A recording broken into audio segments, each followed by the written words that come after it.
అమరావతి రాష్ట్రానికి గుదిబండ అని, స్కామ్లు చేయడానికే దాన్ని రాజధానిగా పెట్టారు అని వైసీపీ నేత సజ్జల ఆరోపించారు. అమరావతిలో పెట్టే నిధుల్లో 10% మావిగంలో పెట్టినా ఎంతో అభివృద్ధి చేయవచ్చు అని అన్నారు. అమరావతి నేల రాజధానికి పనికిరాదా, కుంగిపోతుంది అని గతంలో చాలా మంది చెప్పారు అని తెలిపారు. రాజధాని కోసం తెచ్చిన 47,000 కోట్ల అప్పుతో మెడికల్ కాలేజీలు, హాంద్రీనీవా కాలువ పూర్తి చేయవచ్చు అని మీడియా సమావేశంలో వివరించారు. కన్సిస్టెన్సీ లేనిది లేదా పూటకొక మాట మార్చింది, వాళ్ళ కన్వీనియన్స్ను బట్టి, రాజకీయ కన్వీనియన్స్ కావచ్చు, లేదా చంద్రబాబు గారి మాటల్లో అయితే ఇప్పుడు దోచుకోవడానికి మరింత విస్తృతం చేసుకోవడానికి అవసరమైన ఏర్పాటు కావచ్చు. వాళ్ళ మాటల్లో తేడా ఉంది.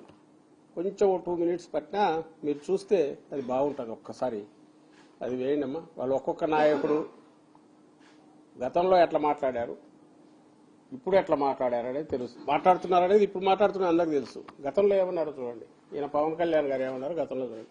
ఈ బడ్జెట్ మన క్యాపిటల్ విషయంలో కూడా ఇంక్లూజివ్ క్యాపిటల్ కాదు, ఎక్స్క్లూజివ్ గా కొద్ది మంది కోసమే, లేదంటే తెలుగుదేశం పార్టీ అఫిలియేటెడ్ క్యాపిటల్ లో ఉంది తప్ప ఉత్తరాంధ్ర నుంచి వచ్చే అక్కడ ప్రజలకి ఇక్కడ క్యాపిటల్ లో రావాలంటే ఎలా స్థిరపడతారు? ఇక్కడ రాయలసీమ ప్రాంతం వాసులు రావాలంటే ఇక్కడ ఎలా స్థిరపడతారు? అలాగే ప్రతి జిల్లా నుంచి, అన్ని వర్గాల నుంచి అమరావతిలో స్థిరపడాలంటే ఏమేమి ఇయర్ మార్క్ చేశారా? 33,000 ఎకరాలు పెట్టారు. ఈ 33,000 ఎకరాల్లో 2,000-3,000 ఎకరాలు ఒక్కొక్క ప్రాంతానికి కానీ ఒక్కొక్క జిల్లాకి కానీ ఇయర్ మార్క్ చేశాం. అక్కడ ఛాంబర్ ఆఫ్ కామర్స్ కి బిజినెస్ పెట్టుకోవాలంటే ఇలాంటి ఏం చేసి అసలు ఇలాంటి ఇన్క్లూజివ్ క్యాపిటల్ కాదు. ఇలాగా ప్రతి అంశంలోనూ తెలుగుదేశం పార్టీ చాలా బలమైన వైఫల్యాన్ని చూపిస్తా వచ్చింది. భూసేకరణ చేయడానికి వీలు లేదు, ఇష్టపడిస్తే తీసుకోండి, అనుమానం లేదు. మీరు అర్థం చెప్పరు. ఇవ్వలేమంటున్న వ్యక్తుల గురించి వాళ్ళు ఇవ్వలేమంటున్నప్పుడు మీరు ఒప్పించి తీసుకోండి తప్ప దాని నుంచి లాక్కోవద్దు అని నేను చెప్తున్నాను. కర్నూలు మన రాజధాని. ఈరోజు అమరావతి మనకి రాజధాని ఏమో, కానీ నా మనసుకి కర్నూలే రాజధాని. దీనికి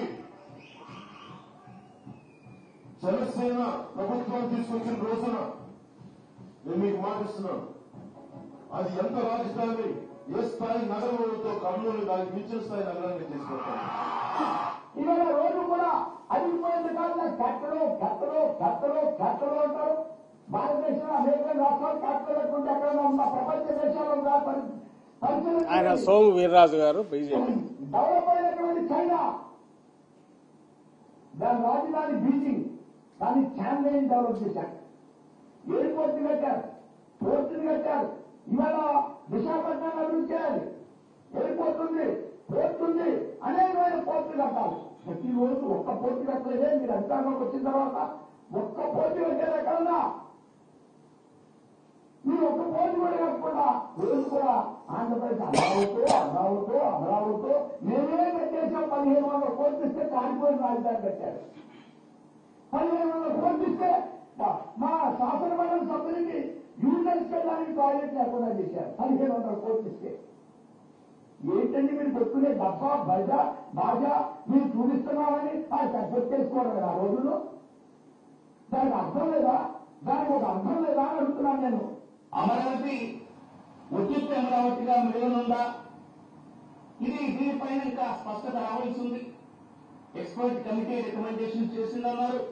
ఇటువంటి ఎక్స్పర్ట్ కమిటీని కేంద్ర ప్రభుత్వమే 2014లో నియమించింది. శివరామకృష్ణ కమిటీ ఈ రిపోర్ట్ మీకు నివేదికనివ్వటం, ఇది దాదాపుగా 180-188 పేజీల నివేదిక.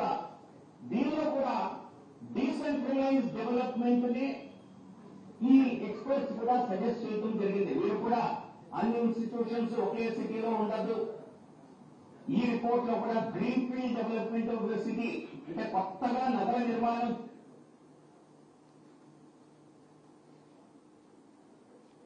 ఉన్నటువంటి పరిస్థితుల్లో ఇవాళ పరిపాలన ఎక్కడ ఉంటుంది, రాజధాని ఎక్కడ ఉంటుంది అనేటువంటి అంశానికి వస్తే ముందు ఆ విషయం గురించి మనం పక్కన పెట్టినా కూడా ఇంతకు ముందు అధికారంలో ఉన్నటువంటి ప్రభుత్వం వారి ముందు ఉన్నటువంటి 5 ఏళ్ల కాలాన్ని కూడా కేవలం గ్రాఫిక్స్ కి బొమ్మల వరకే పరిమితం చేస్తూ ఏమాత్రం కూడా అక్కడ అంటే కేంద్ర ప్రభుత్వం 2,500 కోట్లు ఇచ్చినా చేసినా కూడా స్వయంగా అప్పుడు ముఖ్యమంత్రి చంద్రబాబు నాయుడు గారు అసెంబ్లీలో ఇది ఒక టెంపరీ రాజధాని, టెంపరీ కట్టుబడులు అని చెప్పి ఆనాడు వారు చెప్పడం ఇదంతా ప్రజలకు తెలుసు. రైతులకి వాళ్ళు సమాధానం ఇవ్వాలి. ఏదైతే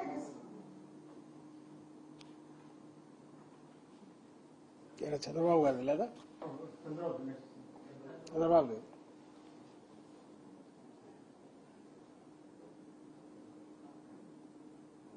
రెండో విడత భూసేకరణ కోసం వెళ్ళడం అనేది అనవసరంగా చిక్కుల్లో పడటమే అనేది చాలా మంది ఉద్దేశం. ఇప్పుడు ఉండే ల్యాండ్ ఇప్పుడు సరిపోతుంది. ఇంకా నేను ఏ ప్రాజెక్ట్ రావడానికి వీలుండదు. రేపు ఏ ప్రాజెక్ట్ రాకపోతే డెవలప్మెంట్ ఆ 33,000 ఎకరాలకే పరిమితం అవుతుంది. ఇక్కడికే నేను పరిమితం అయితే రేపు రాబోయే రోజుల్లో అది ఒక చిన్న మున్సిపాలిటీగాను బెస్ట్ మున్సిపాలిటీగా తయారయ్యే పరిస్థితి వస్తుంది.